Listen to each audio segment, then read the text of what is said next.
Hello குட்டீஸ், இன்றைக்கி ஒரு சேலஞ்சிங் வீடியோ. நீங்களும் இதை ஒரு சேலஞ்சிங்காக எடுத்துக்கோங்க. இன்றைக்கி பாப்பா தலையில் வச்சுருக்கிற இந்த அலிகேட்டர் ஹேர் கிளிப்பு ஒரு 10 ஜோடி பண்ணணும். அதுக்காக பொருளெல்லாம் எடுத்து வச்சாச்சு. ஃபஸ்ட்டு ஒரு ஸ்கேலு அல்லது உங்கள்கிட்ட ஏதாவது கார்ட்போர்டு இருந்துச்சுன்னா இந்த மாதிரி அலிகேட்டர் கிளிப்பை அதில் ஃபிக்ஸ் பண்ணி எடுத்துக்கோங்க. B7000 glue, butterfly beads, half bead எல்லாமே எடுத்து வச்சுக்கோங்க. பாப்பா பண்ணுறாங்க இல்லையா, இதே மாதிரி பண்ணுங்கள். B7000 க்ளூவை கொஞ்சம் அதிகமாகவே ஒவ்வொரு அலிகேட்டர் கிளிப்லேயும் ஃபிக்ஸ் பண்ணிக்கோங்க. இது கோல்டன் கலரில் இருக்கிற அலிகேட்டர் கிளிப்பு. சில்வர் கலர்லேயும் இருக்கும். கோல்டனை விட சில்வர் தான் பெஸ்ட்டு.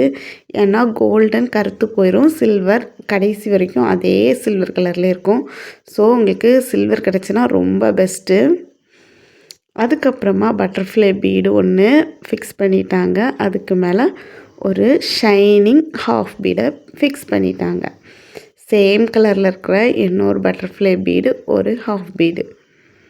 நீங்களும் இதே மாதிரி பண்ணுங்கள். ஃபிக்ஸ் பண்ணும்போது கரெக்டான இடத்துல ஃபிக்ஸ் பண்ணியிருக்கீங்களாங்கிறத செக் பண்ணிக்கோங்க. இந்த க்ளூ ஃபிக்ஸ் ஆகிறதுக்கு 24 ஹவர்ஸ் ஆகும்.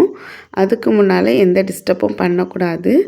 நீங்கள் இந்த மாதிரி ஃபிக்ஸ் பண்ணிவிட்டு உடனே ஒரு 5 மினிட்ஸ்க்குள்ளால் கரெக்டாக ஒரு முறை அரேஞ்ச் பண்ணிக்கோங்க. இப்போ கிளிப்பில் நிறைய ஸ்பேஸ் இருந்த மாதிரி தோணுது இல்லையா, இன்னும் ஒரு ஷைனிங் ஹாஃப் பீடையும் அதில் ஃபிக்ஸ் பண்ணிடுவோம். அப்படின்னா ஸ்பேஸ் கம்மியாயிரும். இந்த ஹாஃப் பீடை பட்டர்ஃப்ளைக்கு பின்னால் இதில் மட்டும்தான் பண்ணணும் அப்படி இல்லை, ஃப்ரண்டில் ஒன்று பேக்கில் ஒன்று அந்த மாதிரி கூட நீங்கள் பண்ணிக்கலாம். உங்களோட விஷ் தான், உங்களோட க்ரியேட்டிவிட்டி தான். உங்களோட க்ரியேட்டிவிட்டிக்கு ஏற்றால நீங்கள் ஃபிக்ஸ் பண்ணிக்கோங்க. மறுபடியும் க்ளூ அப்ளை பண்ணுறோம். க்ளூ ஒரே நேரத்தில் எல்லாமே நீங்கள் பண்ண வேண்டாம். ஒவ்வொரு 4 கிளிப்புக்கு க்ளூ அப்ளை பண்ணிவிட்டு ஒட்டிக்கோங்க. அதுக்கப்புறம் ரிமைனிங் 4 கிளிப்புக்கு பண்ணுங்கள். ஏன்னா நீங்கள் ஒரே நேரத்தில் பண்ணிட்டீங்கன்னா ஸ்டார்டிங்லேயே பண்ணது ரொம்பவே ஸ்டிக்கி ஆயிரும். அதுக்கப்புறம் அதில் ஒட்டுறதுக்கு கொஞ்சம் ரிஸ்க்காக இருக்கும். இந்த மாதிரி கொஞ்சம் கொஞ்சமாக பண்ணுங்கள். 10 ஜோடியும் வித்தின் ½ அன் ஹவரில் பண்ணிடலாம். பண்ணிவிட்டு கண்டிப்பாக 24 ஹவர்ஸ் நீங்கள் ட்ரை ஆக விடணும், எந்த டிஸ்டர்பும் பண்ணாமல். ஒவ்வொரு கிளிப்பையும் நீங்கள் பண்ணி முடிக்கும்போது அவ்வளோ சந்தோஷமாக இருக்கும்.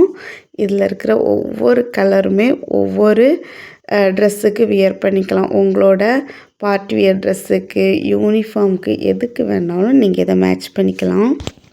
உங்களோட ஃப்ரெண்ட்ஸ் அண்ட் ஃபேமிலிக்கு கிஃப்டாக கொடுக்கலாம், செல் பண்ணலாம். சூப்பராக பண்ணியாச்சு.